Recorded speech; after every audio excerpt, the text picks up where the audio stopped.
channel. This is only my second episode, so you are probably new because I don't have many subscribers yet, but I'm so excited to be back again this week. It's only been 6 days since I recorded, and I think a week is probably a good length of time for me to go, but last Monday was when I filmed, and I filmed during my son's nap. And then when my other kids got home from school, I was trying to edit and get everything ready to put it up on YouTube, and it was kind of stressful. And then it took forever to upload, and it was like, anyway, it was just busy. So I thought if I try to film on Sunday nights, then I can edit Monday afternoon during my son's nap, and then it won't be it won't take up so much of my Monday. And Sundays are pretty quiet. As I said in my first video, my husband is a pastor, and so we have really busy weekends. He's either working on Saturdays doing church stuff, or Sundays are always busy with church stuff and or naps, hopefully both. This weekend was particularly busy. We had a lot going on, more than usual. So as an introvert, it was really draining, and I'm really excited to be here tonight in my room by myself. My husband and my oldest son and our daughter are at our church for a Super Bowl party. We were all there for a while, but our second son was on a Cub Scout camp out this week, and he did not get a lot of sleep, and so he was pretty worn out because he slept outside and didn't sleep great.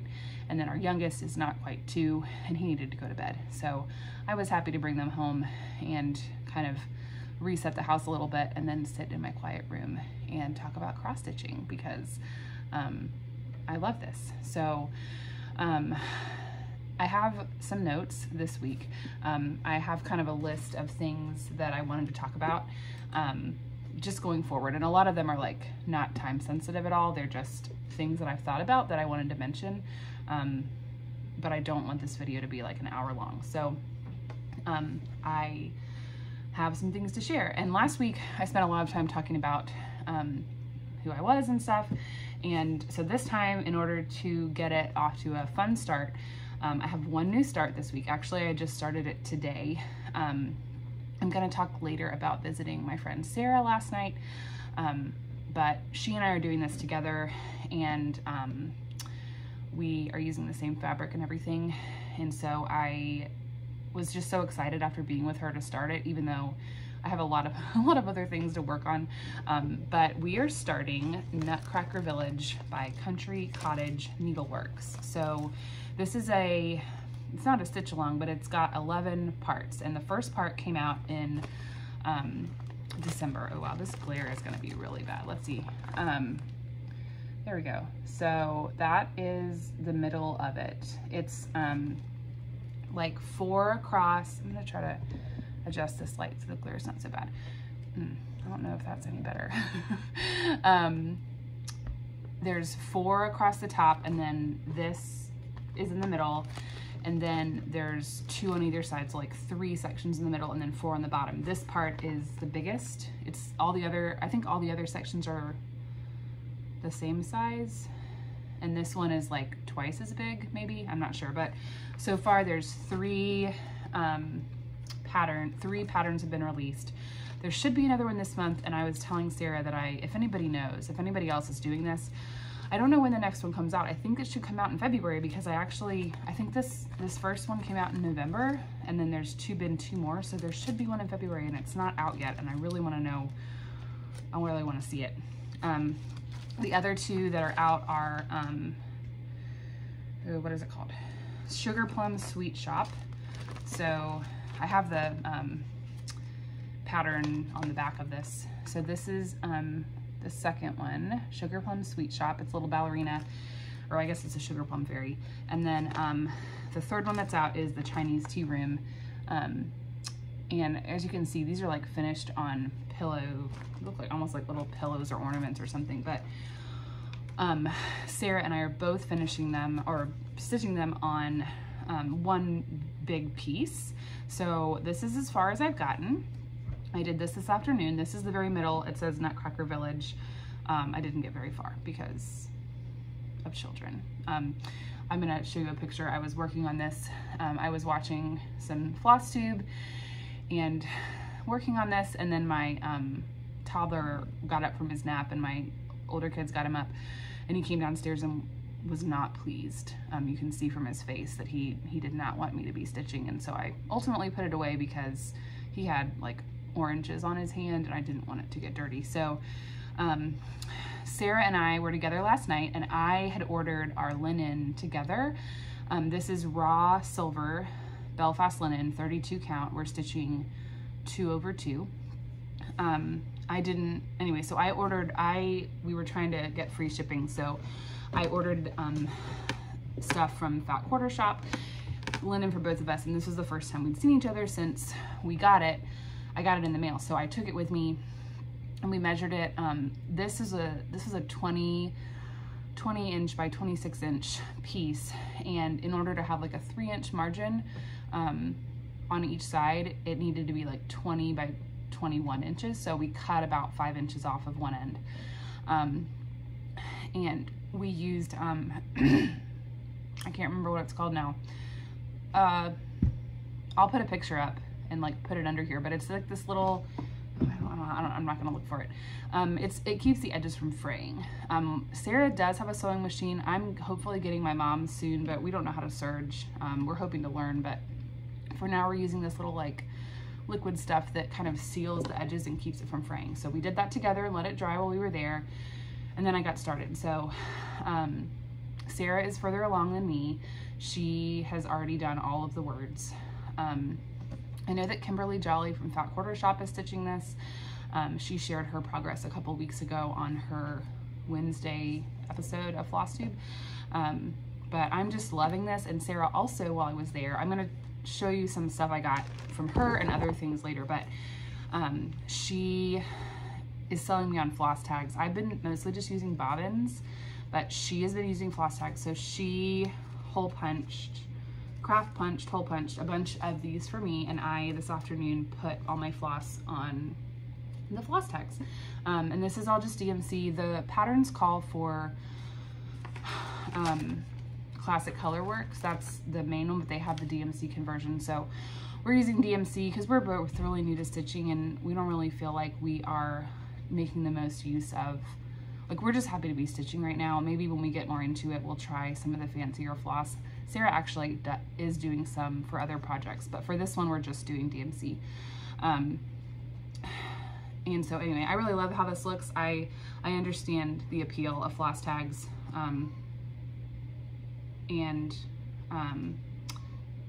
I love them so much that while I was at Sarah's, I ordered my own. She's using these gift tags. These are from Amazon. They're 200 for like $8. So they already have the little holes right here. But she used like a regular hole punch to make that hole bigger, and then she bought a craft punch to make the hole for the floss. And I ordered a craft punch, but it didn't come. This came today. I ordered it last night, and I ordered some larger binder rings. This was like way more than I'll ever need, but it was again like $5. Secondly, the name of my channel, Sound Mind Stitchings. The short version is probably, gosh, what year is it? 22. So 7 or 8 years ago, I realized that I had really bad anxiety. I didn't think I was an anxious person, but once I recognized what anxiety was like in my body, I realized I had been anxious for my entire life, but I didn't know that it was anxiety. I thought everybody felt like I did. We had been going through something really hard at the time, and I ended up going to counseling. I've been on medication at different times in my life. But I've said before, like, my husband's a pastor, so we're part of a Southern Baptist church, and there's a story in the Bible about Jesus healing a man who was like possessed by demons. And I'm not equating having anxiety to being demon possessed. Like, don't hear me saying that. But in this story, it's like a man who is possessed by a demon, and he's living basically like in a graveyard because he's like insane. Nobody wants to be around him. People were like chaining him up because I think he was hurting himself and hurting other people. And Jesus heals him of this demon, and it says when like the village or the town, the people came by to see him, they were surprised to see him in his right mind. And he was just like totally normal. There's also a verse in 2 Timothy in the New Testament about, it says, it depends on the translation, but some of them say, for God has not given us a spirit of fear, but of power and of love and of a sound mind. I think that might be the New American Standard. But I just love that idea of a sound mind, because I have very much felt in my life times when my mind was chaotic and not sound. And it's really unpleasant and I don't enjoy it. And I certainly am not like always in my right mind now, but that's always my goal, is to have a sound mind, whatever that looks like. And I've just been finding that stitching has helped me so much. Not only is it something that I look forward to, which I think helps me in my own mood, but it's really deepened my friendship with my friend Sarah. It's just very therapeutic. I know I'm not the only one who feels like that. Before all of that, or I don't know, maybe 5 years ago, I was thinking about kind of doing like a virtual assistant business, and I ended up not doing it, but I was gonna use the name Sound Mind in there somewhere. And I've just always had that phrase in my head. And so when I was trying to think of a name for Instagram and then for this channel, I just was like, Sound Mind, what can I do? And I thought, you know what, Sound Mind Stitching, there we go. It shows that I love stitching, because stitching's in the name, but it also is a callback to my own desire for mental health, the way that I want to inspire others toward wholeness and mental health. It also, if you understand the scriptural, like the biblical references, it's a testimony to who I am as a Christian, and so that's where the name came from.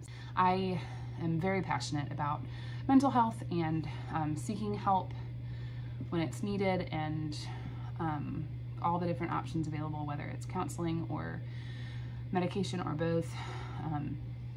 That's a huge part of my story, and my husband as a pastor, a lot of his job is counseling people, and then, you know, at times referring them to psychologists, psychiatrists, doctors for extra help. But anyway, that's the name, that's where it comes from. I wanted to show you my haul, which it's not all stuff I've gotten just recently, but last night I got to drive to my friend Sarah's house. My husband and I went up there to visit her and her husband. So Sarah and I have gotten to be good friends this last year, especially mostly through texts and talking on the phone. But we both kind of got back into cross stitch at the same time, and now so much. We just talk about it all the time. We went up there last night, and I had her linen for Nutcracker Village, and a couple other things that I'd gotten, and she had stuff for me. Most of it was like extra stuff, so I'm going to show you. So she gave me the floss tags that I showed you. She also made me another set of them for Vintage Housewife, which I don't have yet, but these are all the these will be the floss tags for it. She gave me some 16 count sparkle linen fabric. It's petroleum blue. I don't know where it came from. She got it in a box, like with an order that she placed, and she thought my daughter Zoe, I could like put her name on it, but she loves anything glittery, so that will be awesome. She also gave me a bunch of these extra little clips, which are great for these bigger pieces like Nutcracker Village with all this extra fabric. She ordered like 500 of them or something and gave me like half of them. She also gave me a bunch of floss away bags, because she's switching to floss tags, but I have one. She's still using floss away bags for one project that has like 60 colors, but she gave me some because I have this Parks and Rec project and it has like 50 colors, and they were just all on bobbins in my project bag, and it was a total mess. I already had some of them on bobbins, so I didn't really want to take them off and put them on floss tags. So she gave me like all of her extra floss away bags and some rings, and today I spent time putting them in. So these were all of the colors for this Parks and Rec project, which I'll show you how far I got in a minute. And then she got me some Anchor White floss, we were talking about, we'd heard people say that it was easier to use Anchor than the DMC whites. So I may end up using this on Nutcracker Village. Sarah has started and she used it instead of the DMC white and said that she loved it. So I haven't done any of the white, so I might do that. She gave me this Sharpie oil-based paint pen. She has really been enjoying using these to write the numbers on bobbins because it just shows up really well and it writes really well. So she got one for me. And the other stuff she got me was an early birthday present. So I'm gonna show you what I gave her for her birthday, because her birthday was in January. And so when I remembered that that was her birthday and we were gonna be together New Year's Eve, I frantically started making something for her. So I did kind of a Stitch People portrait with some embroidery flowers on Aida cloth. She and her husband have a little boy and a little girl and 2 huge crazy dogs.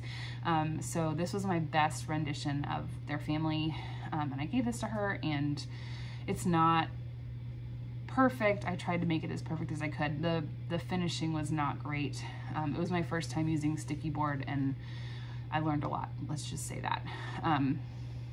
Anyway, so my birthday is next month and I don't know if we're gonna see each other again, but she decided to give me a birthday present early.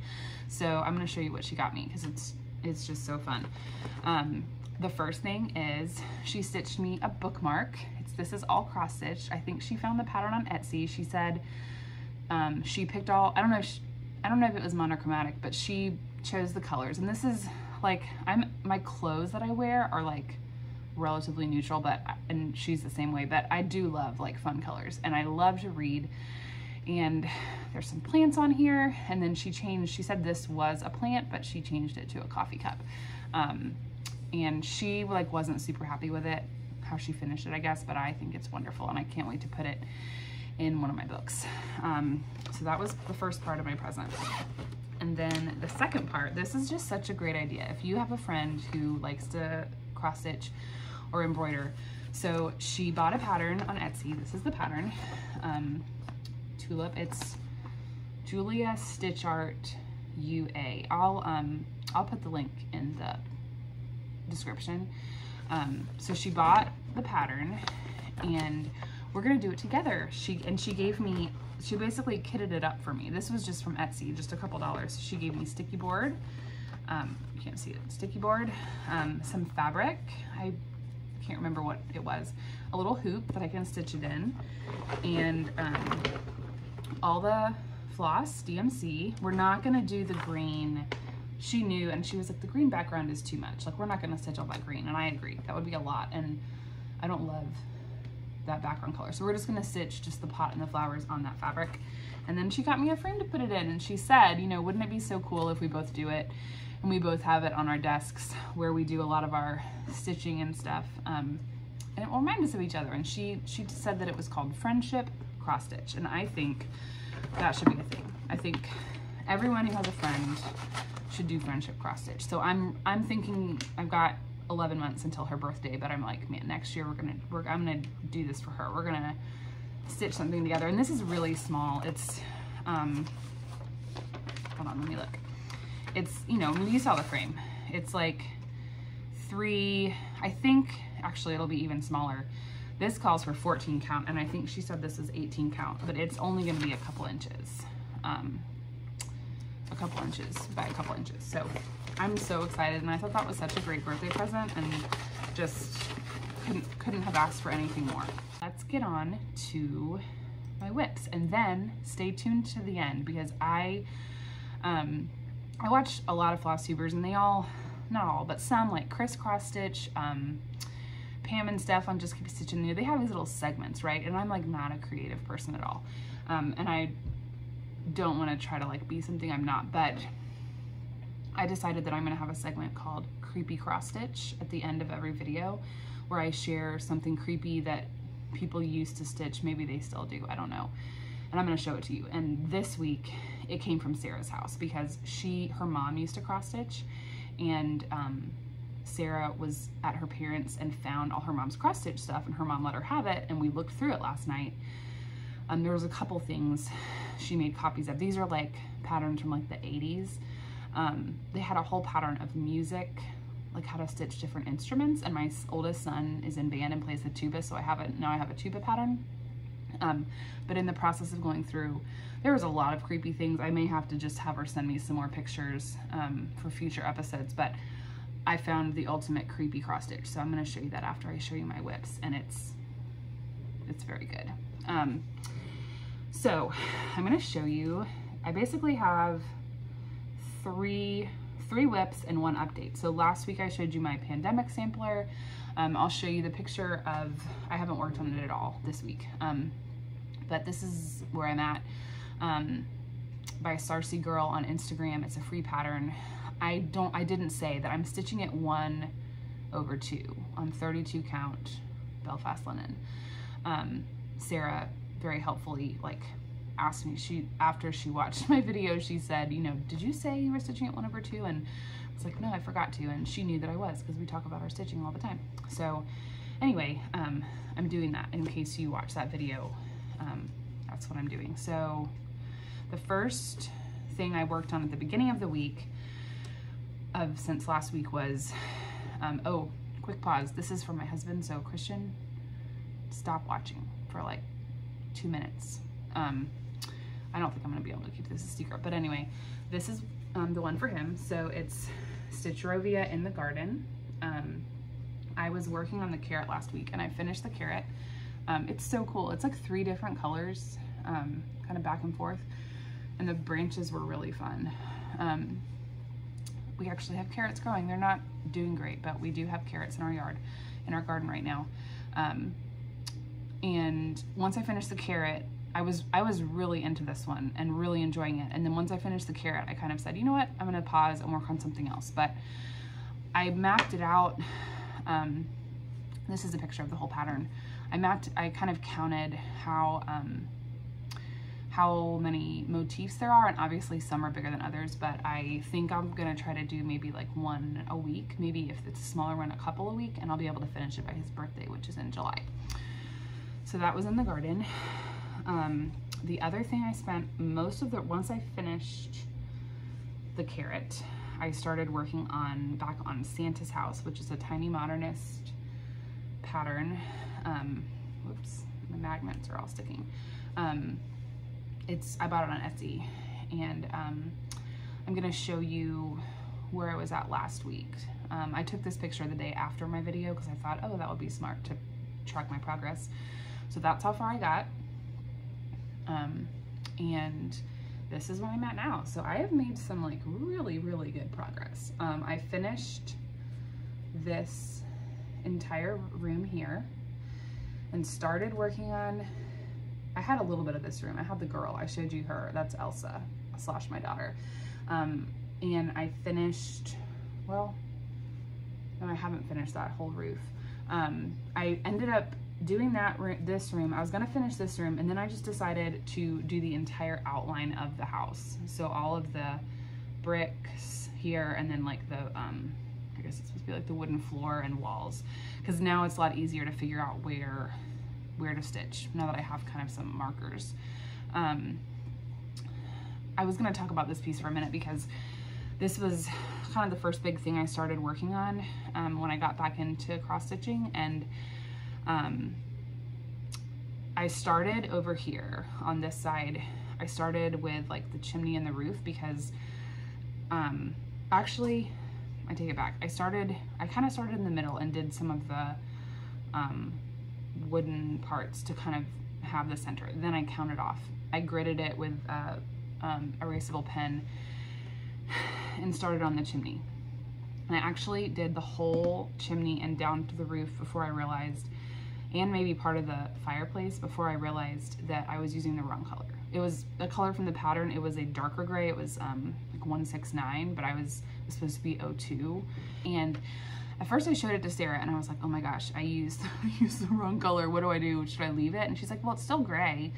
But then I started looking at the whole pattern, and over here is like, it's not completely symmetrical. Like there's some differences, but I was like, I'm gonna have to remember to change it for the whole rest of it. And I don't know, I just decided, I was at the beginning, I frogged all those stitches and started over. And I have made a couple other mistakes that I haven't fixed. Like you can see over here, it's supposed to be like a line of gray, 2 lines of, there's a couple different oranges.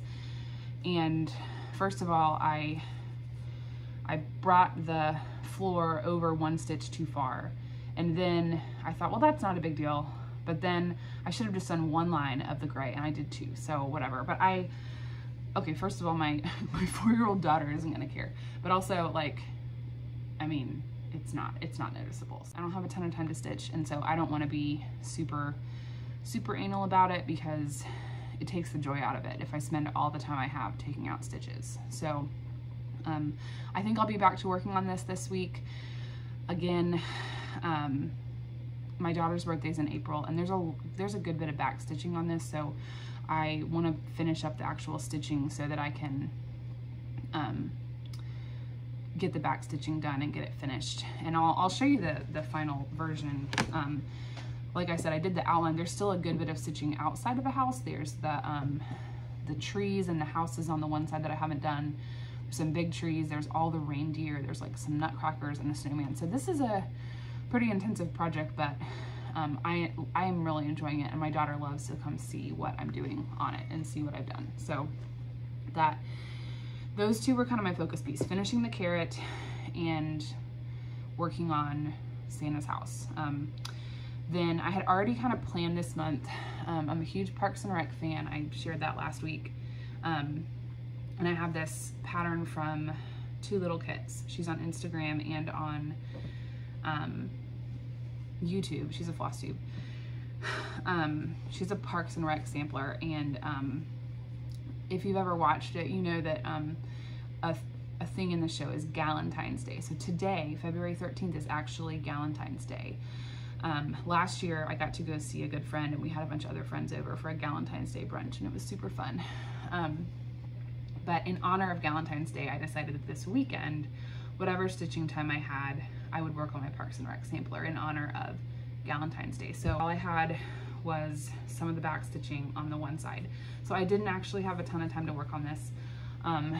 All that I got done really was the other back stitching over here, and I'm not quite done. I've done like half the stitches. This is like a dialogue box. It's gonna have like a quote in it. I've only done like half stitches for part of it. So here you can see Duke Silver's tuba, or I'm sorry, saxophone. And then I actually don't know, I'm not sure what this is supposed to be. It kind of looks like a little like superhero angel thing. I feel like it's gonna come to me what it is, but I can't remember. So if you're a Parks and Rec fan and you know what that is, please tell me, because I'm fine with it. I don't care if I don't ever figure it out, but I wish I knew what it was. So I've been working on that this weekend. I might work on it some more tonight when I'm done with this. So yeah, those are all my whips, really just those 3. I do have a few others that I have started, but I didn't work on them this week. So I don't think I'll ever be a monogamous stitcher, but I'm also not like, I have 10 different things going. I know I did start Nutcracker Village, and that was, I'm not sure why I started that, but it is what it is. All right, it's time for what I'm sure is going to become my favorite segment of every episode, Creepy Cross Stitch. This is from a very old book of patterns called Alphabets and Monograms by Harriet Tew, T-E-W. It was purchased perhaps by Sarah's mom. There's a tag on it that says Walmart $4.03. It has like some, here's the picture. Here it is. You know, just different ways to do the alphabet. But if you'll look down there on the left side, 3 blocks down where it says ABC, there's little heads on the letters. It's very strange. And I really ignored the rest of them and focused on that. And then if you open up the book and look for that section, they have the whole alphabet with heads on it. Now, I don't know. I really don't know who would do this. Would you do this for your kids' room? Like, stitch out their name with a head on it? Like, or do you do like the initial, like the first letter of everyone in your family and make the heads look, I don't know, but I just think it is so bizarre. It's really, really creepy. Like, I would never even, like, there's a lot of older stuff that I think you can make it look pretty cool, like modernize it, but I don't think that this is salvageable. This is just pure creepy cross stitch. So I loved seeing that. It was amazing. And I'm hoping, Sarah definitely had some other contenders. I'll have to get her to send me some pictures, and I'm gonna do some Googling and see what other creepy cross stitch things that I can find. Or it could just be awkward. It doesn't matter. It could be anything. If you have something, feel free to send me an email. It's chelseakcrouch@gmail.com. It's in the description box. But yeah, that's all I've got. I think this video is a little bit longer than last week, but hopefully I'm trying to keep it to like 30 minutes because you guys don't know who I am and you don't want to really care that much about everything that I have to say. Or I mean, I hope you care, but you have to really like someone to listen to them talk for like an hour. So I'm gonna try to keep these to like 30 minutes if I can. But anyway, thanks for watching. I'm hoping, again, like I said, to film on Sunday nights, to be able to edit it on Mondays and get them up Monday evenings. Anyway, happy Valentine's Day, or Galentine's Day, as the case may be. Please subscribe, leave me a comment, give me any tips. I feel like I've already learned some stuff from last week and from watching other Flosstubers, but I'm really enjoying being part of this. And I'll see you next time.